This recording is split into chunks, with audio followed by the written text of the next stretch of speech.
Welcome to the longest running, the original, the only trilingual Filipino-Chinese lifestyle magazine show, Chinatown TV. I'm your host, Candice Tan. 您现在收看的是非中电视台。In Manila, leaders of the Filipino-Chinese community, cultural advocates, artists, and music enthusiasts gathered for a historic occasion, the global launching ceremony of the 2026 World Hokkien Golden Melody Awards and the Cross-Strait Hokkien Music Grand Prix, highlighted by a special China-Philippines Gala Dinner Night. Guided by the Federation of Filipino-Chinese Chambers of Commerce and Industry Incorporated and the Federation of Filipino-Chinese Associations of the Philippines Foundation Incorporated, the event marked a significant milestone in promoting Hokkien language, music, and cultural exchange among Chinese communities around the world. Hosted by leading cultural organizations from the Philippines and China, and organized in partnership with Chinatown TV, the gathering brought together distinguished guests, business leaders, cultural ambassadors, and performers in a celebration of friendship, heritage, and artistic excellence. Let's take a look at the highlights of this memorable evening.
闽南语可真的不只是讲闽南话的人喜欢。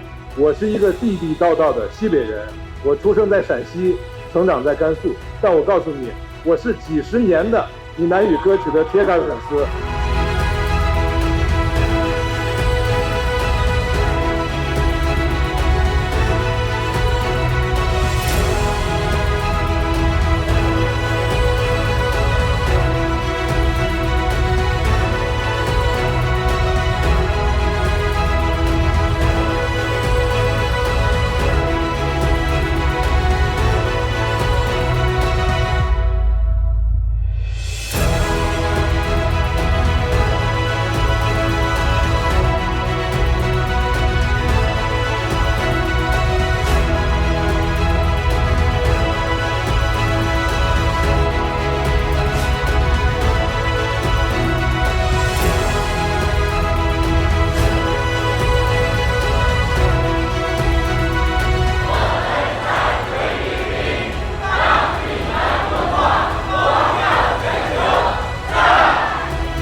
Ng ika-105 anibersaryo ng pagkakatatag ng Communist Party of China o CPC, muling binigyang diin ni Chinese President Xi Jinping ang kahalagahan ng paninindigan, pagkakaisa at patuloy na paglilingkod para sa kapakanan ng mamamayan.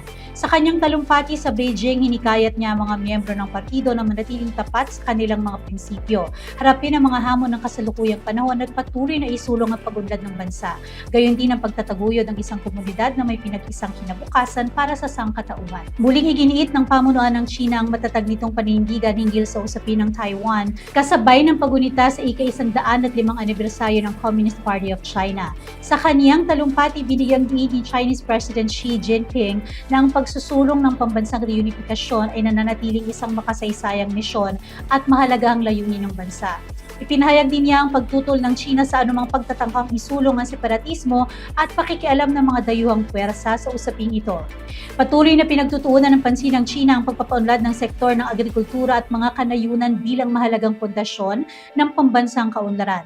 Sa kanyang pagbisita sa Shandong Province, nanawagan si Chinese President Xi Jinping ng mas konkretong mga hakbang upang mapataas ang produksyon, mapabuti ang kalidad ng mga produktong agrikultura at maisulong ang modernisasyon ng mga rural na komunidad. Layunin din ng programa na mapabuti ang kabuhayan ng mga magsasaka at matiyak ang pangmatagalang seguridad sa pagkain ng bansa. Sa gitna ng patuloy na tensyon sa gitnang silangan, nanawagan ng China para sa pagpapatuloy ng dialogo at negosasyon sa pagitan ng Estados Unidos at Iran. Sa pakikipagpulong kay Saudi Foreign Minister Prince Faisal bin Farhan Al Saud, sinabi ni Chinese Foreign Minister Wang Yi na mahalagang mapanatili ang kasalukuyang momentum ng pag-uusap upang makamit ang isang komprehensibo at pangmatagalang kasunduan na katanggap-tanggap sa lahat ng panig. Binigyang din niya ang dialogo ay mas mabisang landas tungo sa kapayapaan kaysa sa konfrontasyon at labanan. Muling nanawagan ng China para sa ganap na pagpapatupad ng kasunduan sa tigil putukan sa Gaza upang maiwasan ang higit pang paglala ng krisis sa rehiyon. Sa isang pagpupulong ng United Nations Security Council, binigyang din ni Chinese President Representative to the UN 𝐄𝐏𝐃 na ang pangmatagalang kapayapaan ay hindi makakamit sa pamamagitan ng paggamit ng puwersa at pananakop. Iginiit din niya na ang two-state solution ang nanatiling pinakamabisang paraan upang maresolba ang matagal ng issue sa pagitan ng Israel at Palestine. Muling nanawagan ng China sa Japan na harapin ang may katapatan at pananagutan ng mga usaping may kaugnayan sa kasaysayan ng ikalawang digmaang pandaigdig. Sa ginanap na sesyon ng United Nations Human Rights Council sa Geneva, binigyan din ng pinatawa ng China na ang sapilitang pagkuha ng mga comfort women noong panahon ng digmaan ay isang malubhang paglabag sa karapatang pantao kasabay ng pagunita sa ika-18 anibersaryo ng Tokyo Trial. Hinimok ng China ang Japan na magsagawa ng mas malalim na pagninilay at pagtanggap sa mga aral ng kasaysayan. Chinatown TV, 最终电视台。Chinatown TV, 最终电视台。 Welcome back. You're still watching Chinatown TV with me, your host, Lan. China's rich cultural heritage spans over 5,000 years at sinasabing isa ito sa pinakamatanda and complex cultures in the world. With its unique customs, traditions, and practices, China has a lot to offer to those who are interested in exploring its fascinating culture. As we delve into the vast and diverse culture of China, ating kikilalanin ang kanilang mayamang kultura na nagpasalin-salin na sa mga henerasyon. From traditional Chinese medicine to the art of calligraphy, there's much to explore and learn about. Join us on our journey to uncover these fascinating aspects of Chinese culture and more as we delve deeper into the wonders of this ancient and diverse civilization. Patuloy na pinatutunayan ng mga kabataang Pilipino at Chino na ang pag-aaral ng ibang wika ay higit pa sa pagkatuto ng mga salita. Ito ay daan tungo sa mas malalim na pagkakaunawaan, pagkakaibigan at mga oportunidad sa hinaharap.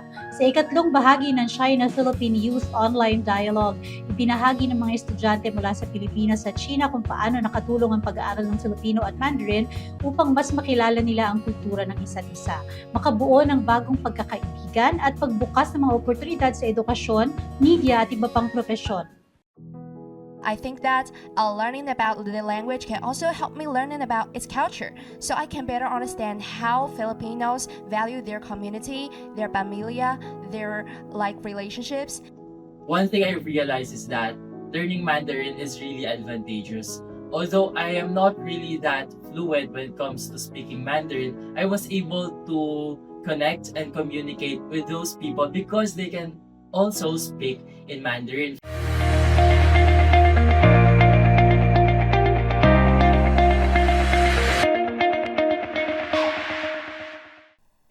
We're back. Muli ito ang China-Philippines Youth Online Dialogue.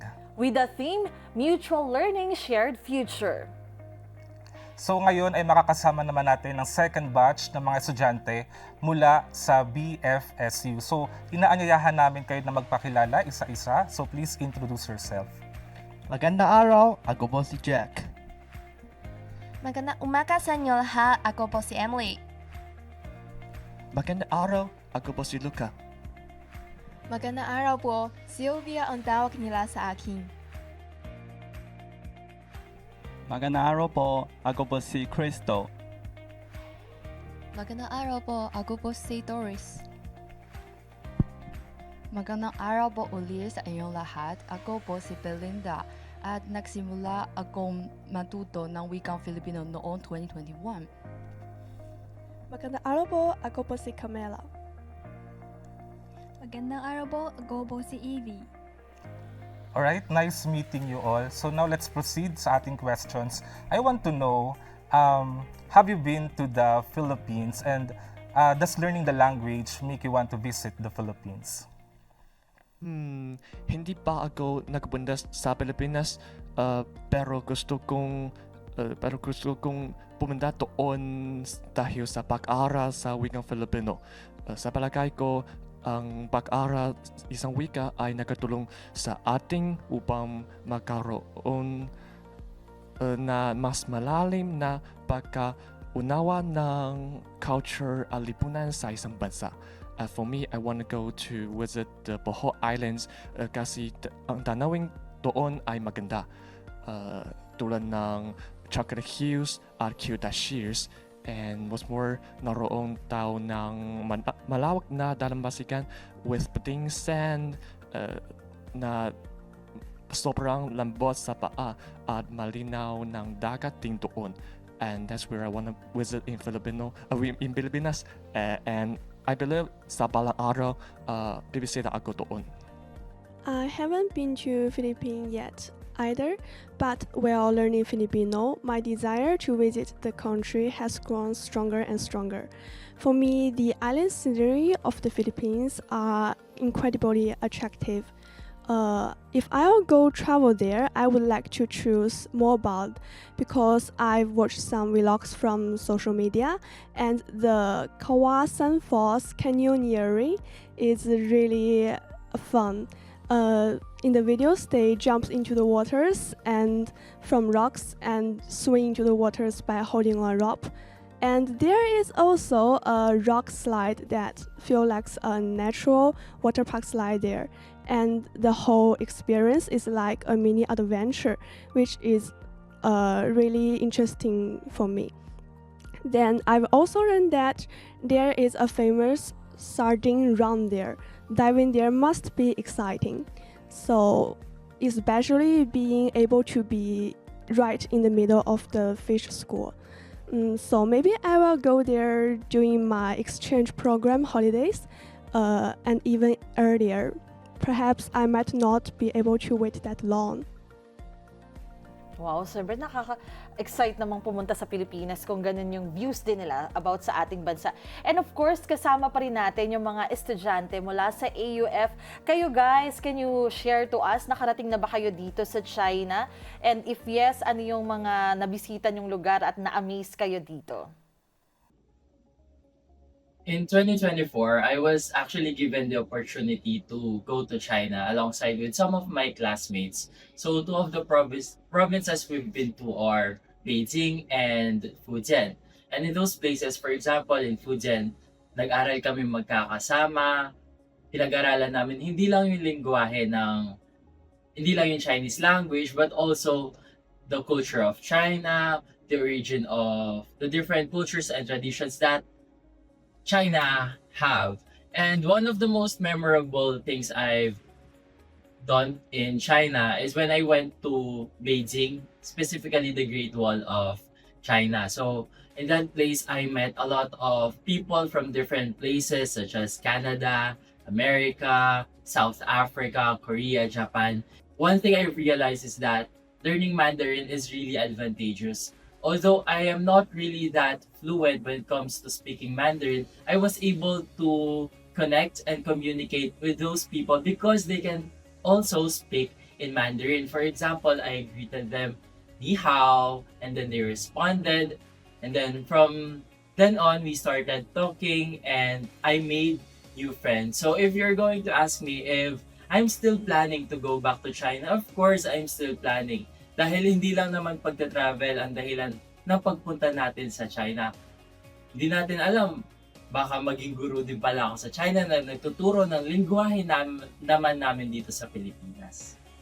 Alright, thank you so much. Nakakatuwa, Mela, no, na dahil sa pag-aaral ng lengguwaheng Mandarin, ay nakakapunta sila sa iba't ibang lugar dito sa China. Oo, and kung hindi man sila nakakapunta, nakakatuwa rin na nagbukas ng oportunidad yung pag-aaral ng lengguwahe yun, like yung mga kasama nating Chinese students, nagbukas siya ng idea sa kanila na parang magandang pumunta sa Pilipinas and nakakatulong yun sa iba't ibang bansa like yun nga sa Pilipinas at sa China.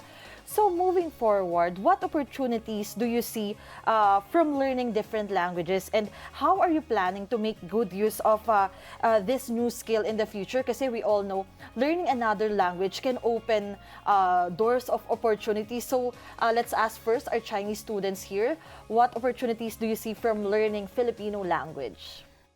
Ako po si Belinda. Sa palagay ko, nagbibigay ang pag-aaral ng wikang Filipino sa akin ng pagkakataon maunawaan ang bagong kultura at tingnan ang mundo sa isang malawak na pananaw. Bukod dito, nagiging mas kritikal ang pag-iisip ko din.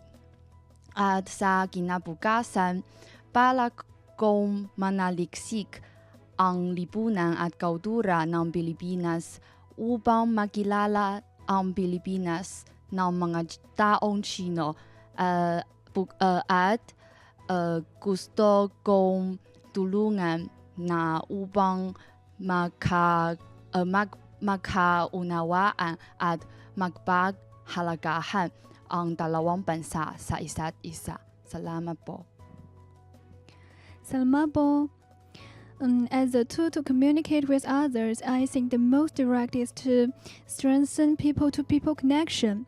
People will have a natural sense of closeness to people who can speak their own language, and they will become more open to share their daily life, their way of speaking. Besides, as a less commonly used language, it gives me a rare advantage. It's not just a second language, and it also can be a direct line to a growing Southeast Asian market. In the future, I think I will try my best to build a spaces where our two countries can learn and grow together, and I will keep learning and keep growing. Salamat po.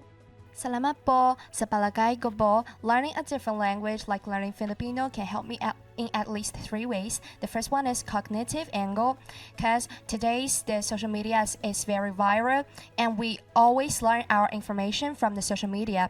After I learned the Filipino, I can not only learn information from the Western media, the Chinese media, also I can learn from the Filipino media. I can understand the Filipino news, like the Filipino articles, so that helps me to like learn information from the Filipino society. And also, I think that learning about the language can also help me learning about its culture, so I can better understand how Filipinos value their community, their familia, their like relationships. And also, I think the second use is to build trust and relationships.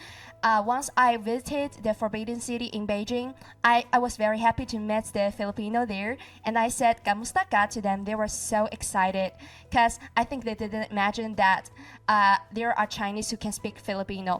So it has helped me to build trust and friendship with them.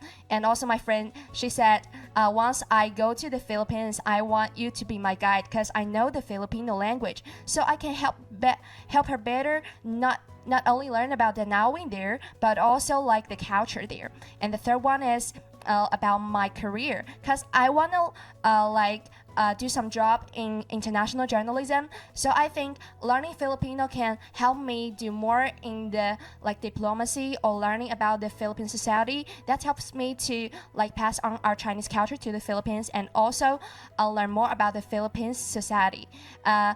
For my future plan, I want to firstly learn my Filipino better and more hardworking, because I only learned it for 1 year. And also, secondly, I want to go to the Philippines to use this language to chat with the Filipinos.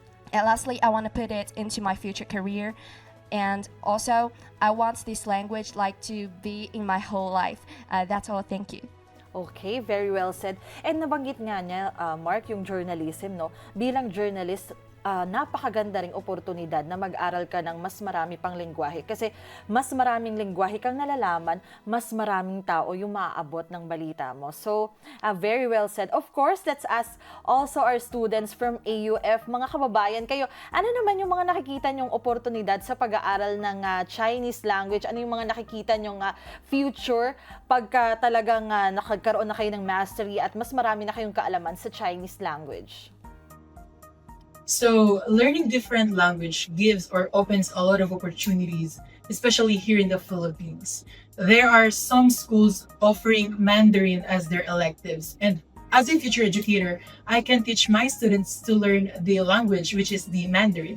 To those students who wants to know what is Mandarin, as a future educator, of course, I can teach them in order for them to understand what is fake and real news.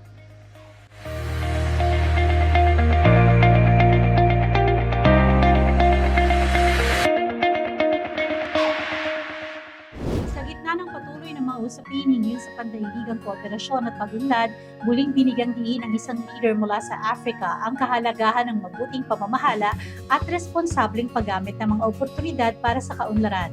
Sa isang panayam ng China Media Group kay punong ministro Amadou Oury ng Guinea, tinalakay niya ang lumalawak na kooperasyon sa pagitan ng Africa at China at nilinaw ang kanyang pananaw hinggil sa mga alegasyon ng tinatawag na death trap.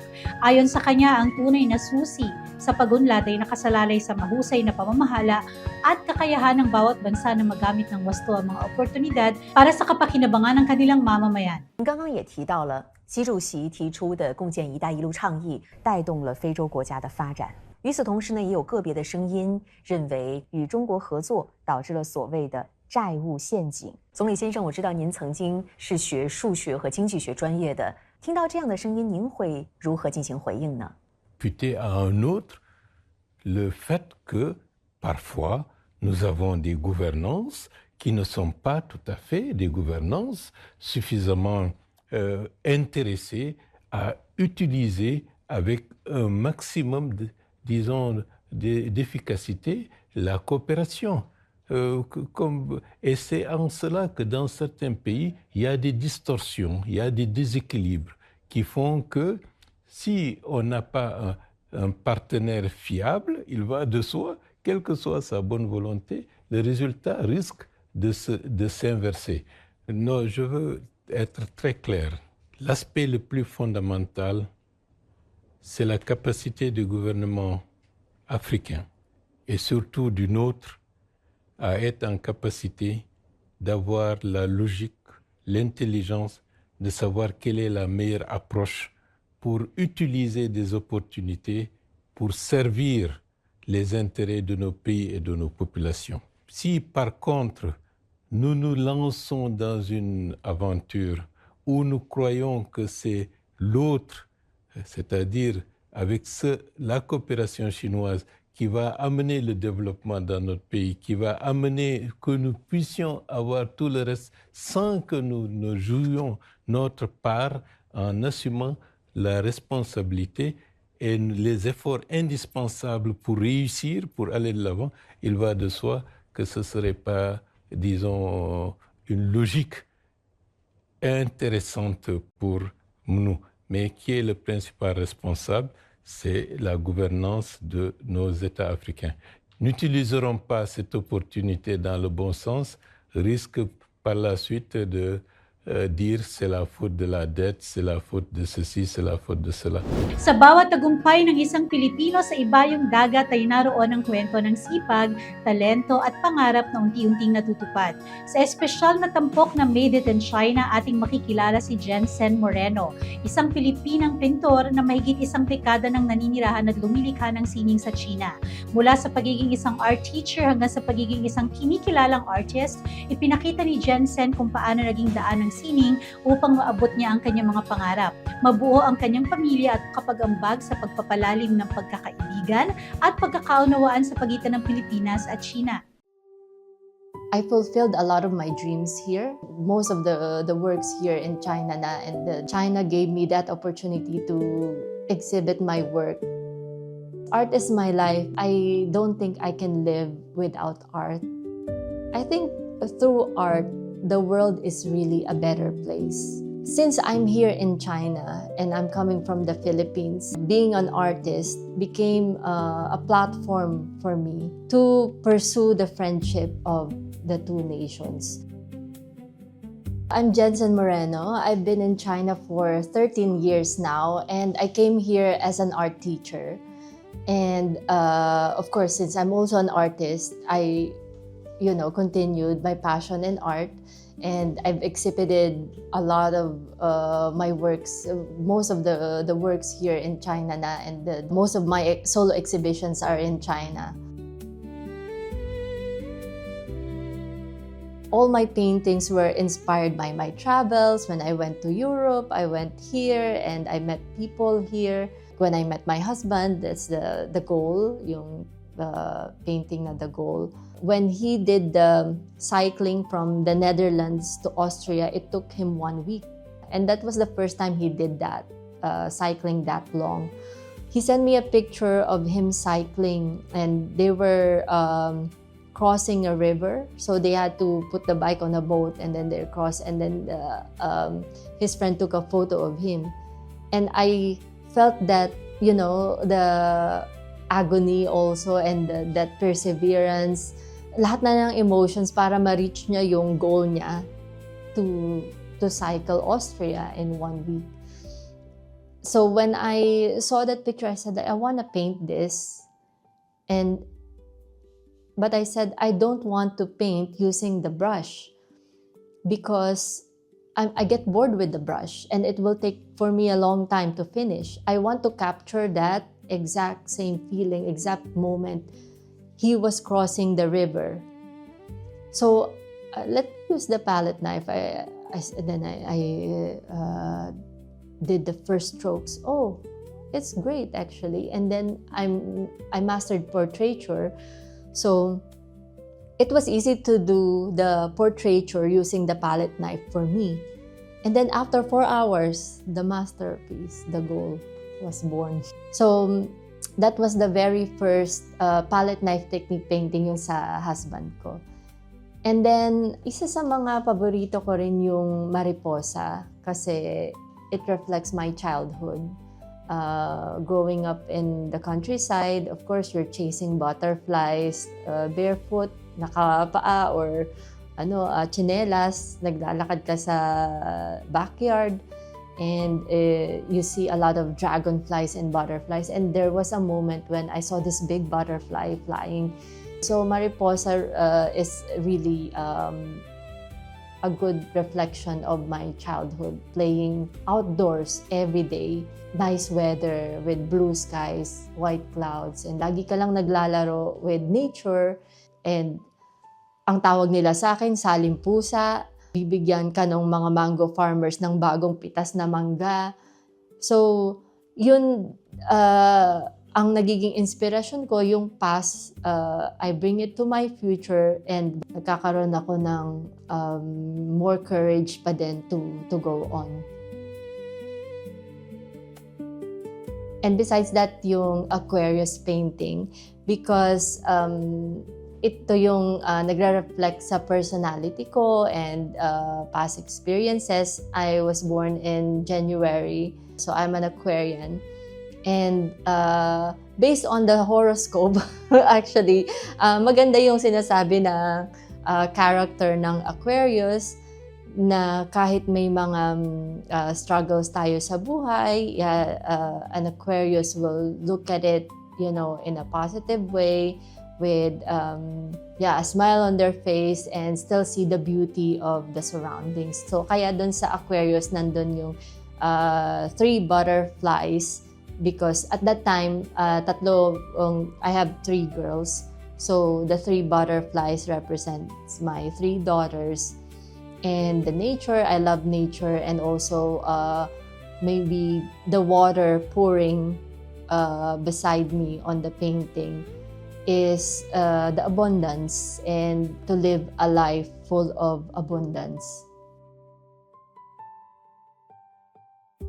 And yung collaborative mural sa Shanghai, we collaborated with 2 artists from China, and then Dalawa kaming Filipino artists. One came from Manila. We did this mural that is now displayed at the Philippine Consulate General in Shanghai. We're working on a topic. Yung topic kasi is, ano ang masasabi mo sa mga kabataan or mga bata na taga-Pilipinas at taga-China. So, meaning yung mga Chinese children and Filipino children. So, I thought about drafting a sketch that features the Philippine sceneries and the resources, so the rice fields, the mountains, also the Filipino child carrying fruits, you know, the tropical fruits from the Philippines. And we featured some of the dishes like the sinigang na hipon and coconut on the painting on one side. And then on the other side, the other Chinese artist, he thought about drawing the panda, but in a different way. So he made a painting of the panda on his style, where he's showing a transparent glass, parang ganun. And then graffiti, kasi the other artist is also more modern. And then we combined that together. Sabi ko, let's put a bridge in the middle. And that will symbolize bridging the gap between two nations and also connecting the resources together and how we can eventually benefit on those resources. So it was a real challenge for everyone because we're working on different styles. I use palette knife, the other one's using brush, the other one's using spray paint. But in the end, we combined all together. So they also used the palette knife, I also used the brush, and it turned out to be a really good piece. It's one of the most memorable and defining moments in my career, because not only that we collaborated, it actually represents the friendship of the two nations. I fulfilled a lot of my dreams here, actually. China gave me that opportunity to exhibit my work. In a solo exhibition for artists is the main thing. So I really enjoyed my time here in Beijing because opportunities came so easily. My works got accepted and appreciated by the Chinese people and the international community. The Chinese people and companies, enterprises that I've met along the way, they really supported my art. And also, I saw the importance of bringing people together, bringing nations together. We can use art and culture for diplomacy. And nakita ko rin yung mga natututunan ng bawat tao na nagsasama-sama in one place, knowing their culture, knowing their backgrounds, and knowing their experiences. That inspired me a lot with my work as well. So representing the Philippines in the global stage for me is something that maybe I didn't really dream of this, but it came to me and I felt honored to do this, and I'm happy that I'm doing this till now.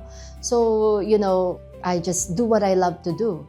That's basically, in my mind, I'm just doing my passion and doing what I love to do. And if that benefits others, then that's great. And I started to see that. Eventually, I started to see, oh, other people can benefit on my talent as well. Not only my talent, but the resources that I have, if I can. So since I realized that, you know, I could also share my resources to those in need, especially yung mga kabataan sa Pilipinas na nangangailangan ng tulong because they don't have the opportunities and the resources to fulfill their dreams and aspirations. So Right now, I'm supporting some art students and also some schools in the Philippines. And I'm so grateful also when I met somebody from Bataan National High School, and they told me that they already offer visual arts in high school.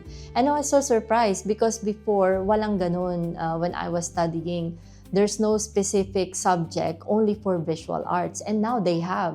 And they did an exhibition, they did an art exhibition. They showed me yung mga paintings na gawa nila gamit yung paints na bigay ko sa kanila. And now I'm also trying to help Bataan High School for the Arts. This is a different school. I support their art curriculum. So I do some validation dun sa ginagawa nilang pagpaplano ng kanilang visual arts curriculum.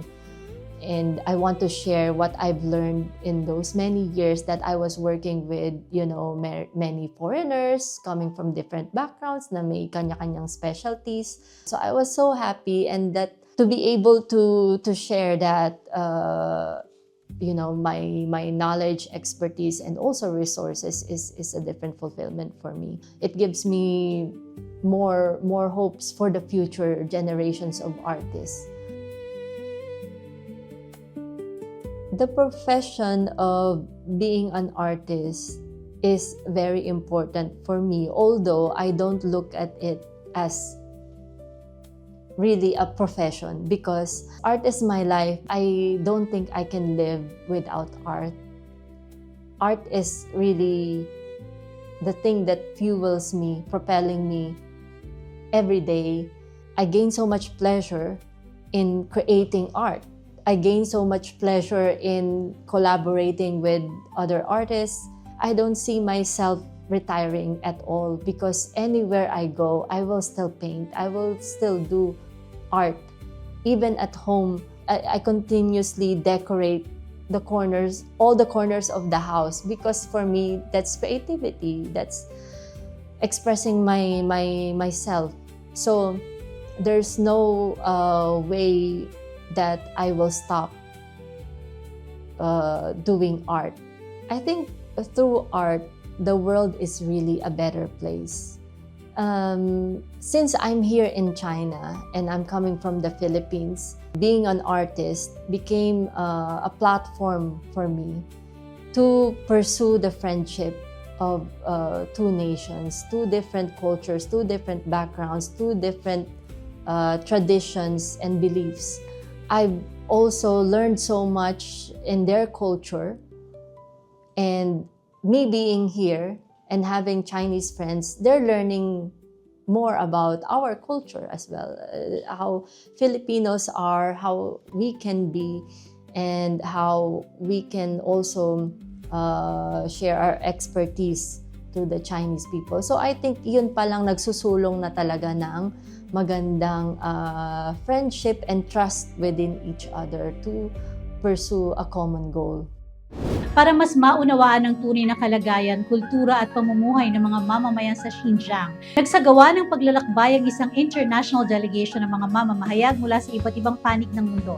Sa ilalim ng programang Into the Core Area of the Silk Road Economic Belt, bumisita ang mga mamamahayag mula sa 19 na bansa sa iba't ibang lugar sa Xinjiang upang personal na masaksihan ang pag-unlad ng rehiyon. Mula sa makabagong proyekto sa renewable energy hanggang sa mas tradisyonal na pamamaraan sa pangangalaga sa kalusugan at pang-araw-araw na pamumuhay ng mga lokal na komunidad. A 28-member press delegation from 19 countries, together with Chinese state media, has launched a week-long tour in Xinjiang, escorting to the core area of the Silk Road Economic Belt. The journey began Friday in Turban. The first stop was a massive photovoltaic plus solar thermal hydro project featuring over 20,000 helostate mirrors. Next was a Uyghur Hospital Sand Therapy Center. Then there, the foreign reporters tried herbal teas and heated sand treatments. Over the following days, the group will travel to Hotam and Urumqi to observe the daily lives and work with local communities. This is to give them a first-hand appreciation of the region's enduring cultural heritage. Obviously, solar energy is used all over the world, but in the way I've seen it here and it was explained to me here, I haven't seen it before, especially since apparently like 2 different techniques are being combined to produce green energy for China. It's cool.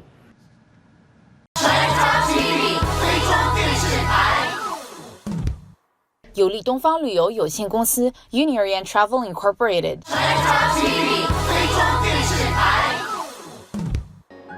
You are still watching Chinatown TV. I'm your host Candice. 您现在收看的是非中电视台。Lights, glamour, beauty, and the unmistakable energy of Manila's brightest and most inspiring woman. What an unforgettable night it was. I had the privilege of serving as the official red carpet host of the highly anticipated Miss Manila 2026 Coronation Night. 今年的选美比赛隆重举行，汇聚了许多优秀的年轻女性。她们不仅美丽优雅，也充满智慧，有梦想，并热爱为马尼拉市服务。从华丽的礼服、精彩的表演，到后台感人的瞬间和佳丽们鼓舞人心的故事，这个夜晚真正展现了自信、文化和女性力量的魅力。Join me as I take you to the red carpet, where I had a chance to meet and interview distinguished guests, pageant personalities, and supporters. Let's watch this.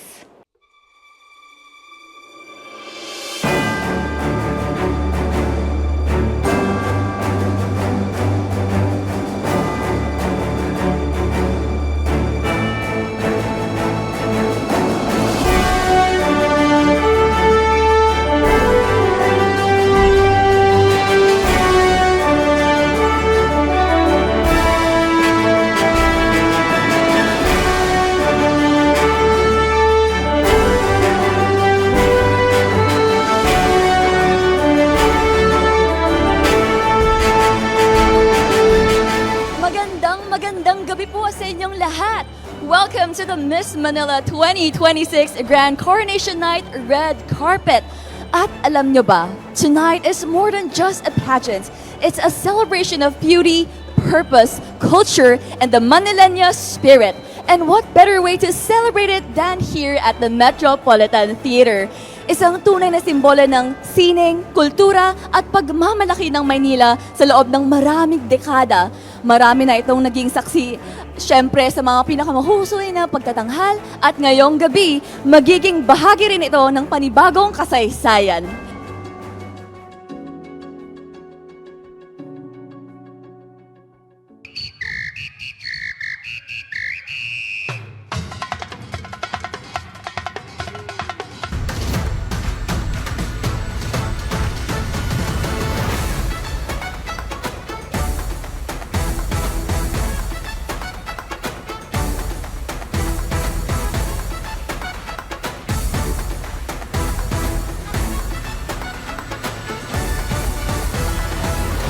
Zarina Gomez Buenaflor, Algeciras.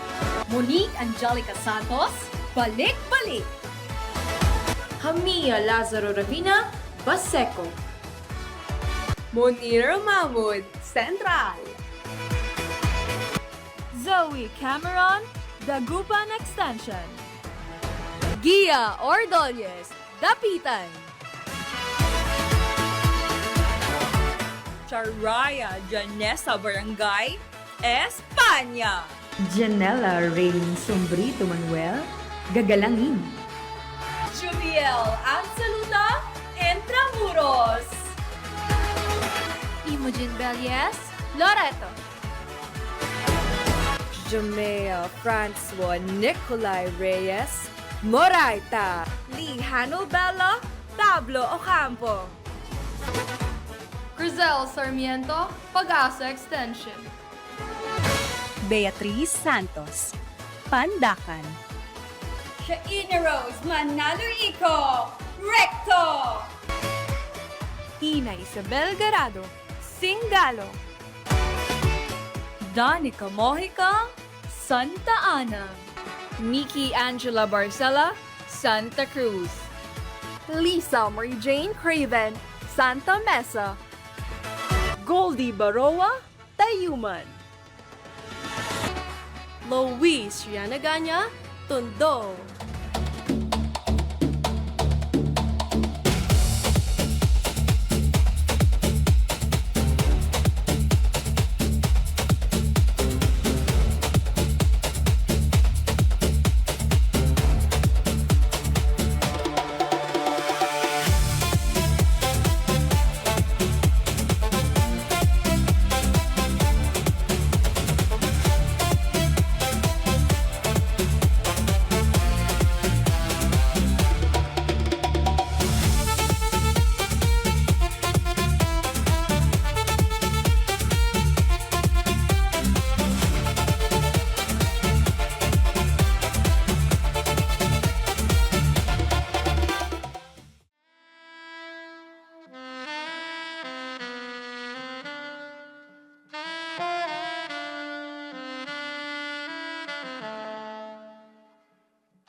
Serena Buenaflor Algeciras. Monique Angelica Santos, Balik-Balik. Hamia Lazaro Ravina, Baseco. Monira Mahmoud, Central. Zoe Cameron, Tagupan Extension. Kia Ordonez, Dapitan. Charaya Janessa Barangay, Espanya. Chanela Rain Manuel, Gagalangin. Juviela Ann Saluta, Intramuros. Imogen Belges, Loreto. Jamea Francois Nicolai Reyes, Moraita. Lee Hanol Belo, Pablo Ocampo. Crisel Sarmiento, Pag-asa Extension. Beatriz Santos, Pandacan. Shaina Rose Ico, Recto. Ina Isabel Garado, Sigalong. Danica Mojica, Santa Ana. Becky Angela Barcela, Santa Cruz. Lisa Marie Jane Craven, Santa Mesa. Goldie Baroa, Tayuman. Luis Rayana Ganya, Tondo.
TV 非中电视台。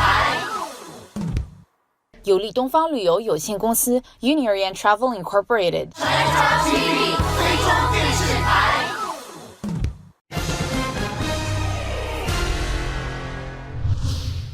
The 2026 World Hokkien Golden Melody Awards and Cross-Strait Hokkien Music Awards Competition Global Launching Ceremony was grandly held in Manila. 闽南乡音跨越山海，中非友谊在谱新篇。2026世界闽南语金曲盛典全球启动仪式在马尼拉隆重举行。2026年6月30日，2026世界闽南语金曲颁奖盛典暨海峡两岸闽南语音乐大奖赛全球启动仪式在菲律宾马尼拉盛大举行，同步线上中非之夜文艺晚会。作为全球创办历史最久、规模最大的闽南语民间音乐文化交流平台，世界闽南语金曲盛典今年迎来创办20周年的重要节点，首次将全球启动仪式落地菲律宾，既是盛典全球化布局的全新突破，也为中非文化交流画卷添上浓墨重彩的崭新一笔。本次活动由福建省闽南文化交流发展基金会、世界闽南语金曲颁奖盛典暨海峡两岸闽南语音乐大奖赛组委会与非华侨工商联总会联合主办，菲律宾非中电视台联合承办，非华商联总会、非华各界联合会参与指导。中国驻菲律宾大使景泉、马尼拉市长莫雷诺、非华各社团领袖、东南亚各国侨领、海内外文化艺术界嘉宾及媒体代表600余人齐聚一堂，共赴这场跨越山海的闽南文化盛宴，共同见证中非民间文化交流的重要时刻。中国驻菲律宾大使景泉在致辞中表示，中非隔海相望，两国友谊源远流长。早在1000年前，两国人民就通过海上丝绸之路开展贸易往来。闽南商民下南洋最核心的目的地就是菲律宾。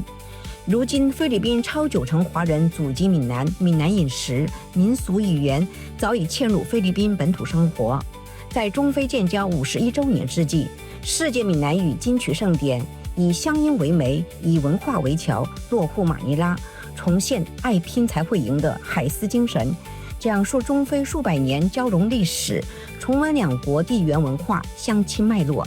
中国文化大使、盛典创办人、大陆首位闽南语歌后、总导演陈飞在现场深情回望盛典走过的20年。20年前，他带着让闽南文化光耀全球的初心，从厦门起航，开启了闽南语音乐文化的传播之路。他介绍，20年来，盛典赛事累计吸引全球50多个国家和地区逾14万名选手参赛，全网总传播触达量突破25亿人次。闽南语是8000万闽南儿女的共同乡愁，是海内外游子的心灵路标。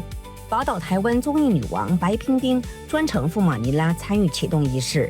她表示，闽南语是两岸同胞共通的文化记忆，割舍不断的情感纽带，而音乐是最具感染力的情感媒介，为两岸青年搭建起心灵相通、交流互鉴的温情桥梁。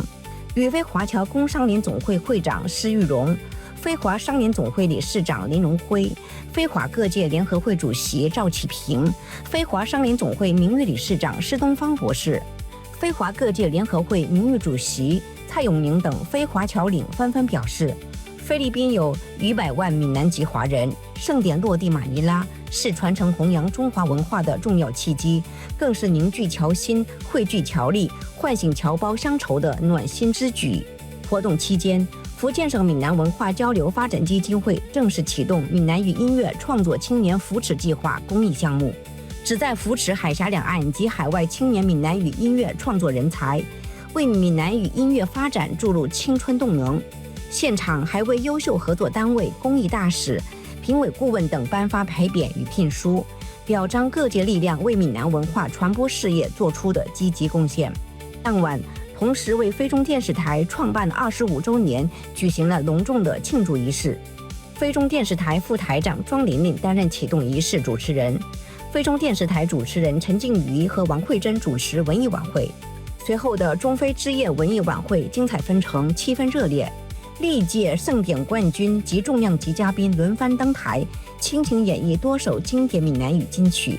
2026年正值世界闽南语金曲盛典创办20周年，赛事迎来重磅升级，全新推出全球王中王大赛，定向邀请前10届赛事冠亚巨金强势回归，同台竞技巅峰对决，角逐全球王中王至高荣誉。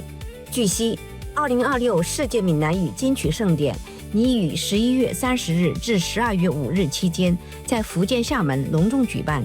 届时，全球闽南语音乐精英将齐聚鹿岛，共襄盛举。活动将通过全球数十家主流平台，面向190多个国家和地区同步直播，让闽南乡音传遍全球。从鹿岛厦门到千岛菲律宾，从本土深耕到全球绽放，20载初心不改。世界闽南语金曲盛典始终以乡音为笔，以文化为墨，以情谊为底色，持续书写海内外文化交融的崭新篇章。Chinatown News 非中新闻台综合报道。Zhang Yingfei, the Chinese actress best known for her role as Linda Walker in The Heiress Who Won with Brains, visited the Philippines. 凭借电视剧《真千金她是学霸》中 Linda Walker 一角，被熟知的中国女演员张颖飞到菲律宾开展访问活动。2026年6月8日至10日，凭借电视剧《真千金她是学霸》中林思旺一角被熟知的中国女演员张颖飞到菲律宾开展访问活动。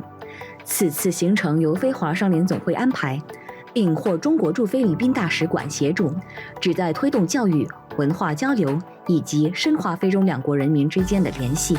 张颖飞于6月8日凌晨抵达马尼拉，一下飞机就受到粉丝们的热烈欢迎。当天上午，张颖飞一行首先参观了西班牙王城，对那里的古老建筑赞叹不已。中午时分，张颖飞一行来到非华商联总会7楼大厅，与菲律宾华文媒体见面。商总理事长林荣辉表示，非常高兴能够邀请到张颖飞莅菲访问，借此机会促进非中两国人民之间的文化交流与友谊。张颖飞表示，非常感谢主办单位的邀请，深切感受到大家的热情与用心。下午2点，张颖飞一行人前往马尼拉市政府拜访，莫雷诺市长以最高礼义欢迎他，包括市政府铜管乐队的表演和在市政府办公厅前铺设红毯。莫雷诺市长与张颖飞互赠纪念品，并进行了亲切友好的交谈。随后，张颖飞还来到马尼拉华人区 Binondo 与粉丝见面。当天晚上，张颖飞来到 𝐿𝐿𝐿𝐿 会展中心，参加由非华商联总会联合非华各团体举办的庆祝菲律宾共和国128周年独立节暨第25届非中友谊日大会。第一夫人 Lizarneta Marcos 和中国驻菲律宾大使𝐃𝐄出席活动。大会向其赠送商总发布之非中建交50年纪念册 Gindo。6月9日上午，张颖飞现身 𝐄𝐏𝐿𝐿𝐿 节目，并表示从未想过自己主演的微短剧能在菲律宾引起如此巨大回响。看到观众从林思旺的故事中获得共鸣，让他感到十分开心。随后，张颖飞在商总理事长林荣辉等领导陪同下，前往济顺市高中出席教育与启发之旅活动，与师生交流，并与商总领导一同派发学习用品及礼物。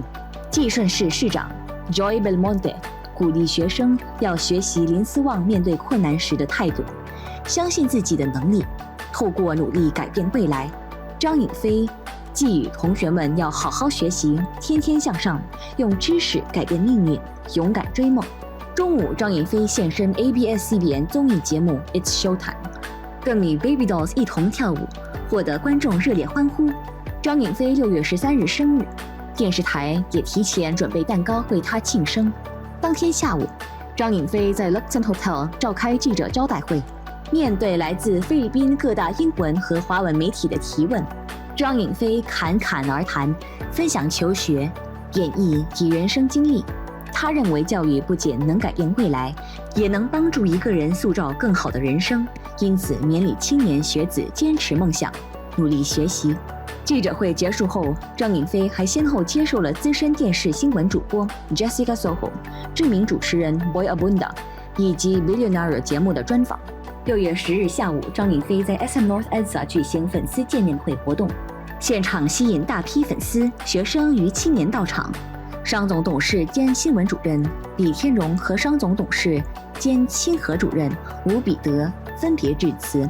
活动期间，张颖飞与多名学生进行互动问答，还与内容创作者 𝐿𝐿𝐿𝐿 大跳抖音流行舞曲。主办单位及现场粉丝更特别安排惊喜，齐声献唱生日歌，并送上生日蛋糕，为他提前庆生。见面会结束后，张颖飞更来到商城的手工艺品店 Goldura 选购礼品。在结束访菲行程之前，张颖飞特地于当天晚上接受华文媒体专访，分享他在菲律宾的精彩经历。张颖飞于6月11日离开菲律宾，结束辞行活动，返回中国。非中电视台主持人陈静瑜在整个行程中担任张颖飞的翻译。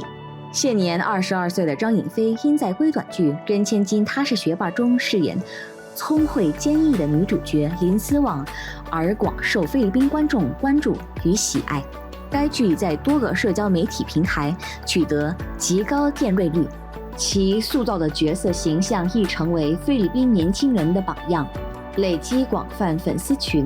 商总表示，希望透过此次访菲行程，将网络上的喜爱与关注转化为更具意义的面对面交流，让年轻一代从剧中所传递的勤奋学习、坚持不懈等价值观中获得启发。同时，此次活动亦彰显商总长期重视教育发展的理念。多年来，商总透过农村校舍计划，协助全非公立学校新建数以千计校舍，持续支持教育事业发展。Chinatown News 非中新闻台综合报道。And that officially ends today's episode. It is my pleasure to introduce myself once more as your host, 𝐿𝐿𝐶. Thank you so much for tuning in, and I sincerely hope you enjoyed what you've seen. Be sure to catch the next episode of Chinatown TV 非中电视台 next week for more exciting content. 我们下个星期再见。